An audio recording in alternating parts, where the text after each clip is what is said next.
Hello and welcome to the state of Kentucky. I'm Bruce Maples, publisher of Forward Kentucky, and we're glad to have you with us today.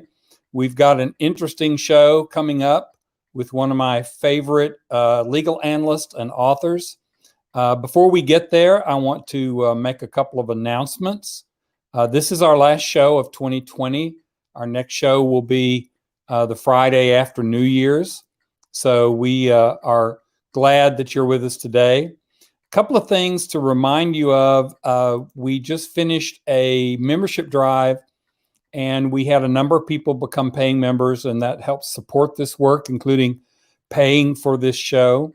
So if you want to help support it, go to forwardky.com/join, and or you can use the join link on the homepage and become a member.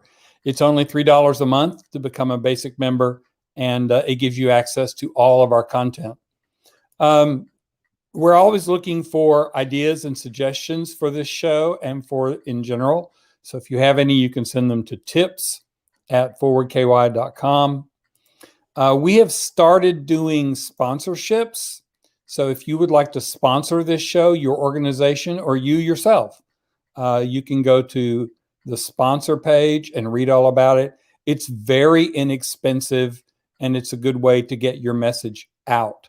So we'd love to have some new sponsors in 2021. And finally, and I'll do this again later so people know, if you comment on Facebook or YouTube, we can see those comments and we may show them in the broadcast.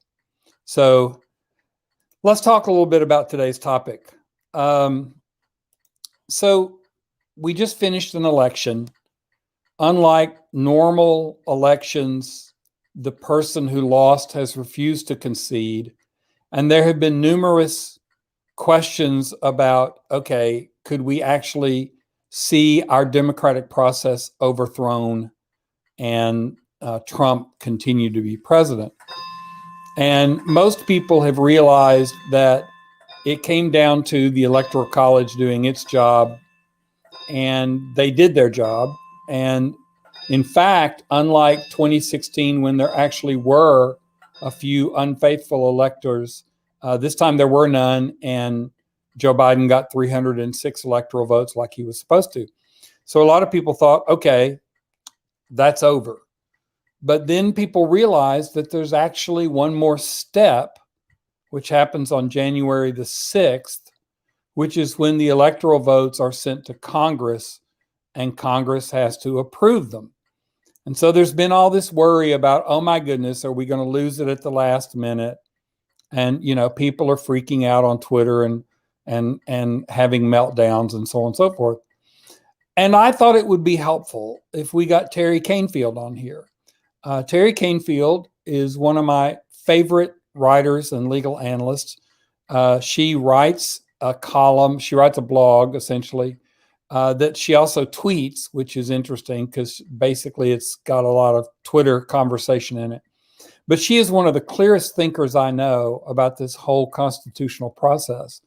And she's been out there telling people, now this is what's going to happen on January the 6th. So I thought it'd be worth having her on here to talk not only about that, but also about why Republicans are like this and what has happened to the Republican Party. So we're going to bring her on. And Teri Kanefield, welcome to the state of Kentucky. Thank you. You might want to speak up just a little bit, and so you can be heard. That's better. Yeah, okay, getting close is good. Yes. So let's begin with January the 6th. Explain to us, because in past years, we haven't had to pay attention to this. It's just like, okay, it happens. And, you know, on page B5 of the newspaper, there's a story that says, well, they did that. But now everybody's freaking out. So why don't you tell us what is supposed to happen on January the 6th and what could happen on January the 6th? Well, what ordinarily happens is it's purely ceremonial. That basically the electors who've been elected in the various states come to Washington, D.C., which you might want to I might want to back up here and talk about how that happens.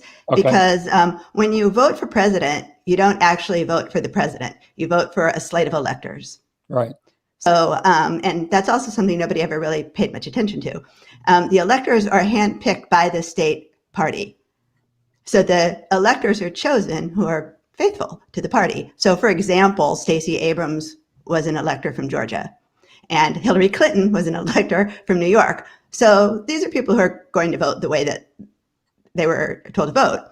So, or they're the winning slate. So what happens in a state like, say, Michigan, is that when the election was certified for Biden, Biden didn't win. The slate of electors for Biden won. So they're actually elected officials now. So the slate of electors for Biden won. They then come to Washington, D.C., and then they present the votes.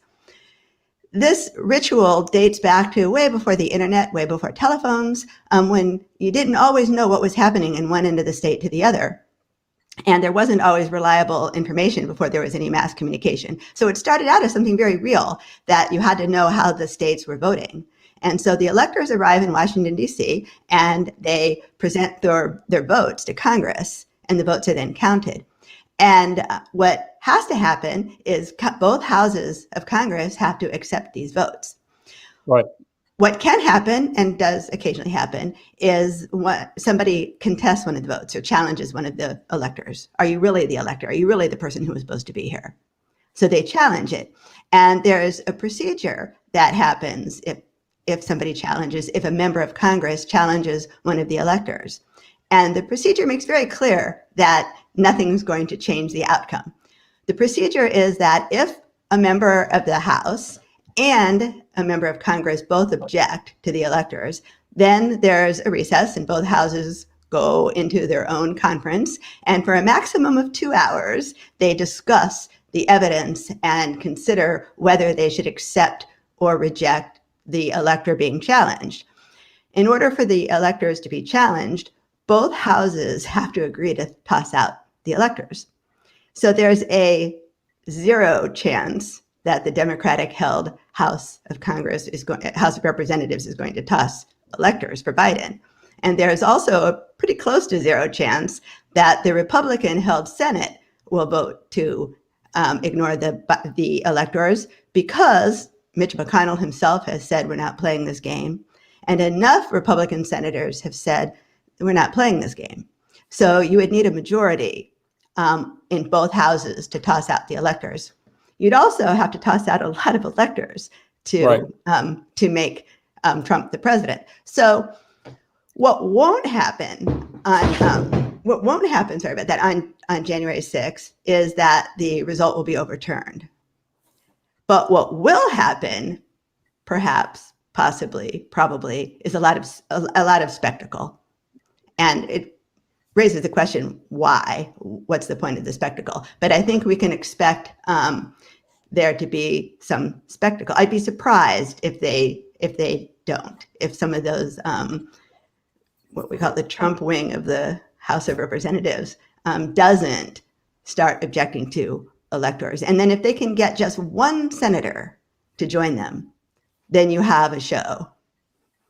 Well, Tommy Tuberville, the former Auburn coach who got elected in Alabama, which I have to say shocked me a little bit that all the Alabama fans would vote for an Auburn coach.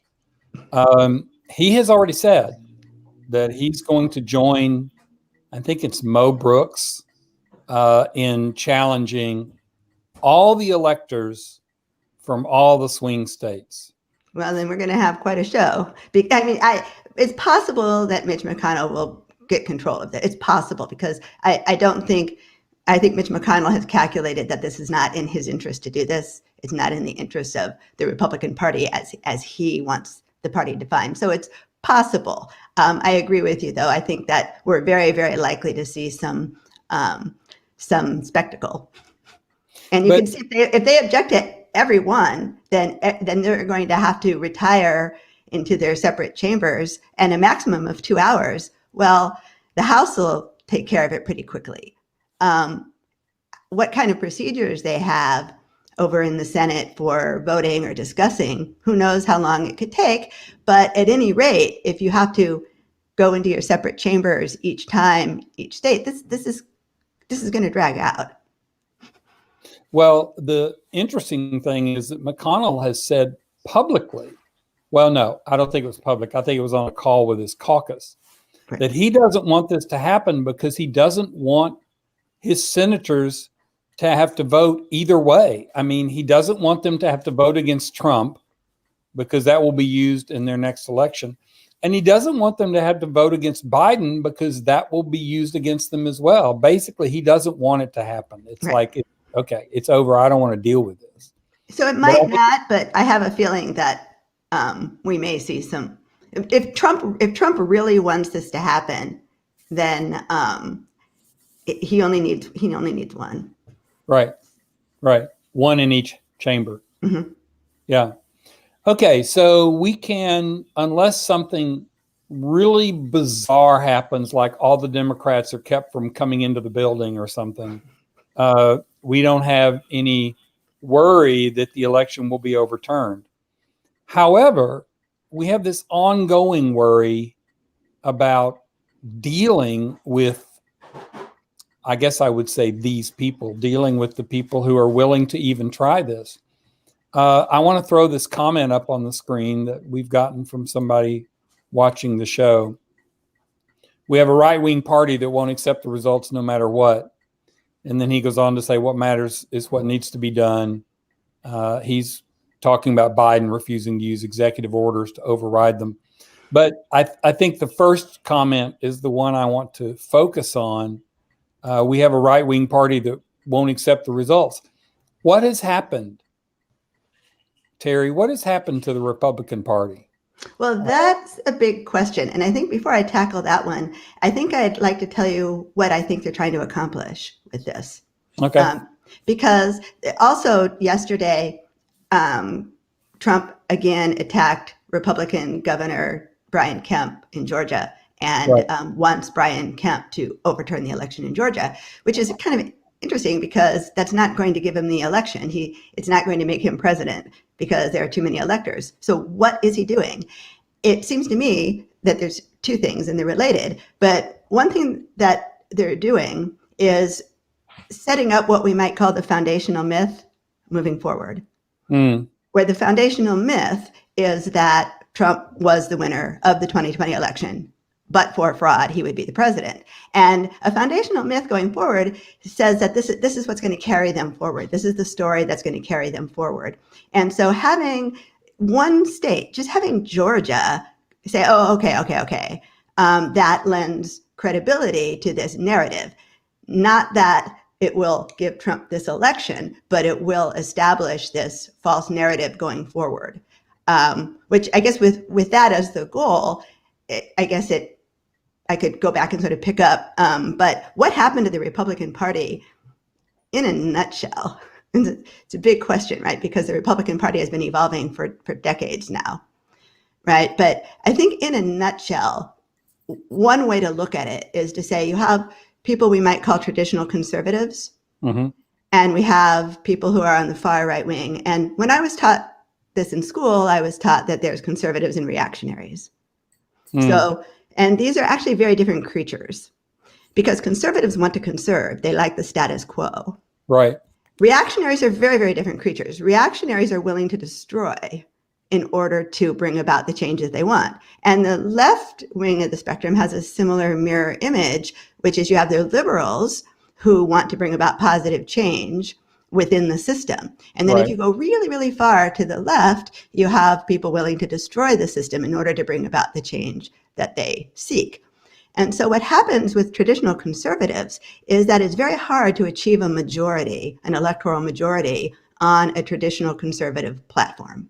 Okay. And you can see that in the conservative parties in Europe, where, say, the Conservative Party is at the beginning of the 20th century, were really, or the mid 20th century, were representing the old aristocracy. So conservatives, because they prefer status quo, they're very often representing the moneyed and the corporate interests. Sure. And so the interests of the moneyed people at the top, and the corporations very rarely have a majority of popular support. Right. Unless you can persuade people to vote against their economic interests, which is one way to do that. But traditional conservatives arguing policy have a very difficult time achieving a majority. So what happened in the, let's say, the Reagan era, is that what Reagan did, and actually sooner call it the Southern strategy, is that these far right-wing people who really don't have a lot in common with conservatives, they bring them in to vote. They need the votes.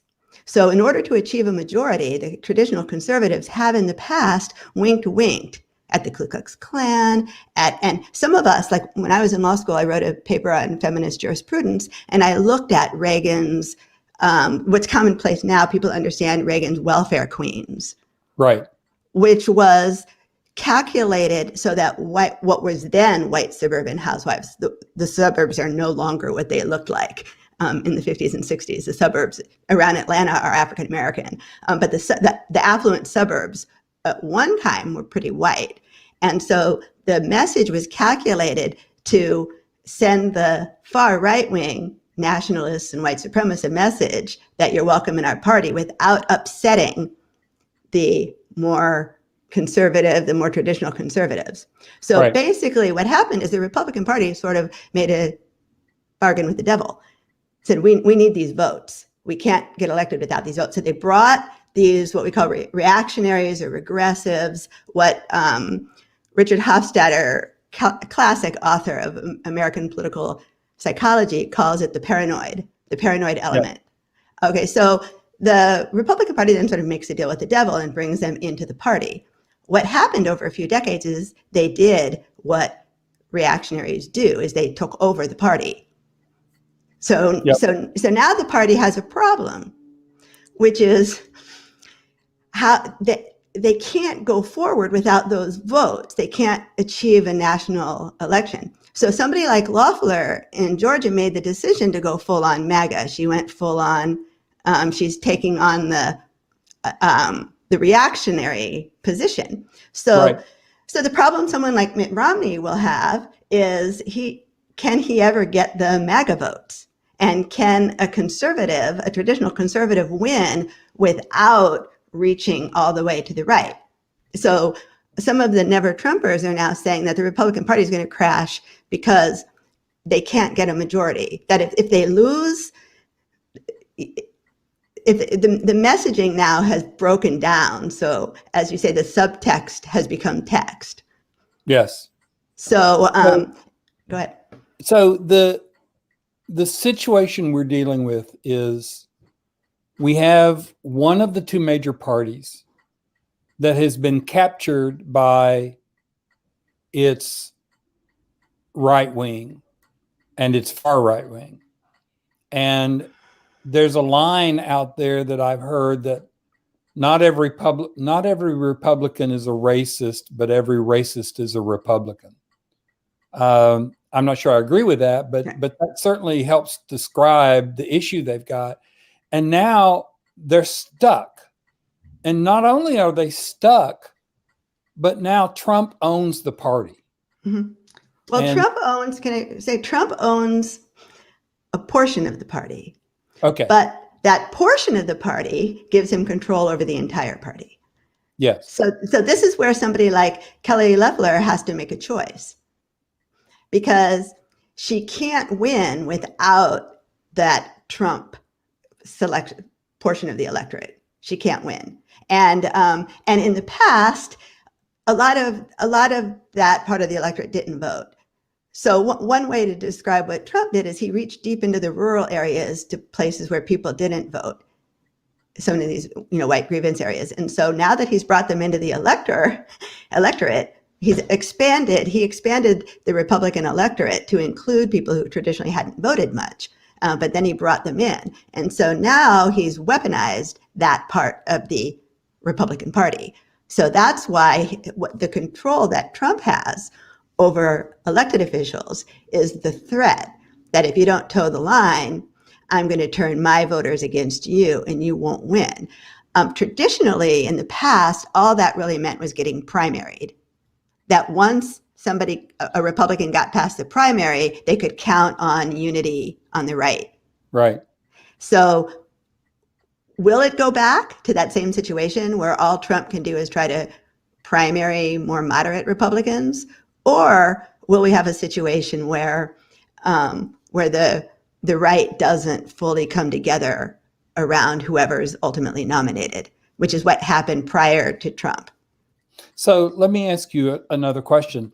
One of the things that I just find fascinating in your ongoing writing is when people say to you, well, they must be blackmailed or there must be something going on that's causing them to make these choices. And you always say, no, they like this. They want this. So expand on that just a little bit. Why do you say that Republicans want the kind of party they've got and the kind of electoral situation they've got? Well, not all of the Republicans are happy with what's happening. I think that Mitt Romney would like to go back to the Republican Party as it existed in 2015. I don't think they're all happy with it. I think that a number of Republicans are not happy with the fact that Trump has taken over, and they'd like that not to be the case. But let's look at somebody, pick one of the sort of extremists. I mean, pick Ron Johnson or Rand Paul or some of even our own. I'm from California, even our own like Devin Nunes. Why are they so? When you see some of these elected Republicans on the stage, like go back to the impeachment hearing when they were defending Trump, right? They are not. They believe this. This is what they want. I mean, that's what. So I would say that the idea that the Trump wing of the Republican Party or these extremists, the idea that they're behaving this way because they're blackmailed gives them way too much credit, because it assumes that but for the blackmail, they'd be behaving differently. It assumes it's almost a liberal projection. Yes. So a liberal or a person who a rule of law conservative looks at somebody like Lindsey Graham and they say, how did he flip like that? How did he go from this to the other? How did that happen? It has to be blackmail because nothing else explains this. They're projecting. They could not imagine flipping like that unless they were blackmailed. But there are other, so there was this famous, what was it, a golfing trip that Lindsey Graham went with Trump, and after that he was a true believer. Is it because Trump dangled blackmail? I don't think so. I'll give you some more reasons I don't think so. He dangled power. Yes. He said, we can run this. We can own this. You know, we get behind me. This is how to do it. And in the past, they winked at that far right wing, but some of them were far right wing. They just had to modulate. They had to moderate. They had to tone down the rhetoric. They were white supremacists, but they couldn't say they were white supremacists. And again, I'm not going to throw all Republicans into this bin. That would be wrong. Also, I don't think all racists are Republicans. But just because there's always an exception, right? There's always exceptions. But I noticed my thing went dark again. But anyway, so the ones like Lindsey Graham, they want power. And I think that actually to sort of give it a little bit better context and to tie it back to what's happening in January 6th. One way to understand it is that there are, let's say, two ways of viewing government, the purpose of government. Yes. One way to view government is that government creates fairness. Government creates equality. Government evens up. Government helps people. Right. Well, that's what brings you healthcare and Social Security and Obamacare and the New Deal and minimum wage. So all of these things are government mandated fairness, laws against insider trading, laws against manipulating the market, laws against cheating people in regular transactions. These kinds of regulations, government regulations, come from a philosophy of government that says government is to help people. Now, there's another philosophy of government, which says, no, that is not the purpose of government. And they call that socialism or communism as a Right. way to just make people hate it. And so if you don't believe that government is to create fairness, what does government do? Well, government maintains order. Hmm. And by order, what they mean is the existing hierarchy. And the people who don't believe that government creates fairness are people who don't really believe in equality. So if you're a fairness person, it's hard to wrap your mind around it. So to wrap your mind around this, there are people who believe that nature forms a hierarchy. Mm-hmm. And it's a natural hierarchy. And some people are at the top and they're the makers, and some people are at the bottom and they're the takers. And if you believe that nature forms a hierarchy, then you don't believe equality is possible. And so when people demand equality, you think they're trying to grab things that they're not entitled to. So the Lindsey Grahams of the world do not believe that the purpose of government is to create equality and to create fairness. They believe that government is something else. It maintains a hierarchy. And so Trump offers them that, but he's calling it what it is. Yes. So, okay, we could spend a lot of time on philosophy of government, but I want to be sensitive to your time and to our viewers' time. So let me pose one more question that's sort of at a tangent.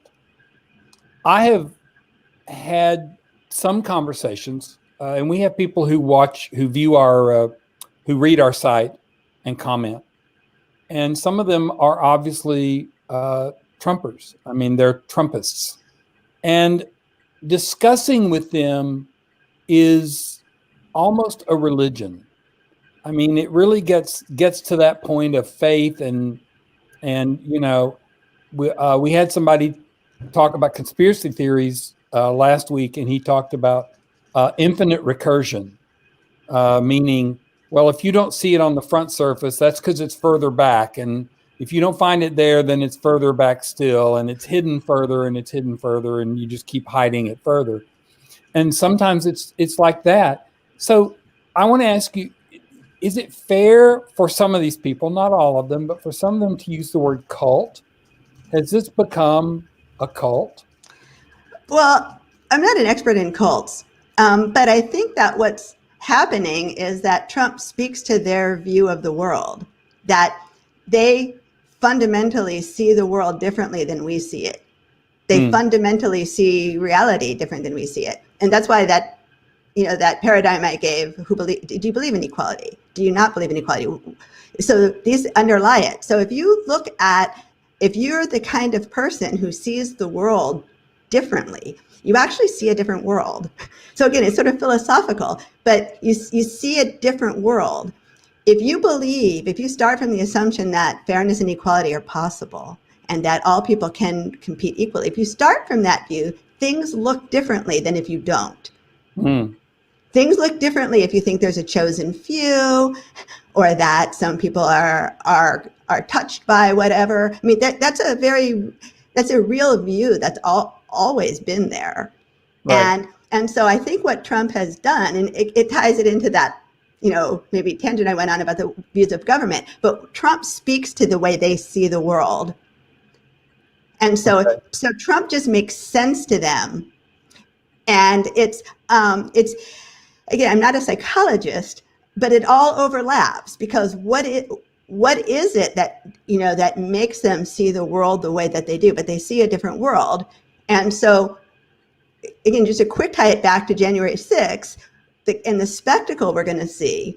The spectacle is, again, creating the world that they believe exists, even if it's myth is true in a way, right? We understand myths aren't completely true, but myths are true by metaphor. And so they're going forward with this story that Trump was the winner of the election. Metaphorically to them, he's the winner of the election. They're going to carry it forward. And so that's it's a different view, really, of reality, which is why it's very difficult to argue, because I think we're just seeing something so fundamentally different. Well, your comment, and I just want to touch this quickly, your comment about foundational myth, that this is going to become their foundational myth going forward, that Trump actually won and the election was stolen. I've got an article on the site that I haven't finished editing that came from Daily Kos that talks about this, that compares it to the German myth from World War One of the stab in the back, where Yes. Germany was going to win, the army was going to win, but the government took it away from them. And that led gradually, but almost inevitably, to World War II. So let's talk about us. If we have a segment of the population that believes that foundational myth and that sees government very differently than some of the rest of us, how do we maintain our democracy going forward? People talk about, well, Democrats just need to reach out. Well, I don't know why it's always the Democrats' responsibility to reach out and never the Republicans. But how do we manage a democracy if part of the people believe that Biden is illegitimate and the election was stolen? Ultimately, we need to outvote them. And the way that we do that is we need more civic engagement at all levels, at all the way down to who is sheriff is crucial. People don't pay enough attention to their local government. And so I think that the people who believe this myth, they're really a minority. The people who don't are in the majority, but it's a majority that has taken democracy for granted. And it's a majority that really needs to wake up. And the way to save democracy is civic engagement at all level, more civic engagement. The way to save democracy is more democracy. There are a lot of ideas out there that, well, if we start punishing people, we start punishing these people, we're going to show them who's boss, or we're going to establish rule of law. That's not how it's done. It's just punishing people is not going to teach them to see the world the way you want. And if you look at the Proud Boys, you can see it's not going to work. And so ultimately, you have to accept that a certain part of the population is never going to be comfortable in the kind of liberal democracy that some of us want. They're never going to feel comfortable with it. They're never going to want it. They're always going to fight against it. And they've been with us since the beginning. They wanted slavery. They wanted Jim Crow. They wanted women in the home. They saw rape as a property crime. They've always been with us, and they're always going to be with us. And so ultimately, the 60%, 65%, 70%, whatever the number is, that do want a liberal democracy based on rule of law with the idea of fairness and equality have to be more involved at all levels. And it's a constant fight. And so people always say one more thing, because this is my soapbox right now, what I'm dealing with when I put out Twitter fires. There are no magic bullets. There's not some little provision of the Constitution that you're going to suddenly enforce and everybody's going to fall in line. There's not start arresting people. There's not a magic bullet. There's not an easy solution. It's a long term. It's always going to be with us. People got a little bit complacent after the civil rights movement. After the women's rights movement, we thought we won. So people got complacent, but we didn't. It went underground. The Nazis didn't go away. The Ku Klux Klan didn't go away. And so I think you have to accept that they're part of the population. They're always going to be with us. And we have to promote more civic engagement. Sorry. That's there's no magic bullets. No magic bullets. So Teri Kanefield, one of my absolute favorites. This is her website, terikanefield-blog.com. She's also an accomplished author who has written numerous books that are also very good. But you really need to go subscribe to her newsletter and go read her stuff. This little 25-minute, 30-minute segment is just sort of a taste. More civic engagement. We win by voting. That's a great message, and certainly a timely message, considering January 5th is coming and we have to keep engaging. And democracy isn't saved, it's always being saved. And so we have to keep always saving democracy. Teri Kanefield, thank you so much for being with us today. Thank you. That was Teri Kanefield. I'm going to put that website up one more time. Teri Kanefield, 1R, terikanefield-blog.com. As we have said before, if you support this work, please become a member. And we will be back the first week of January. We have a couple of interesting shows already planned, so we hope you will join us. And in the meantime, please have a great holiday and take care of yourselves and stay safe. The vaccines are coming. See you.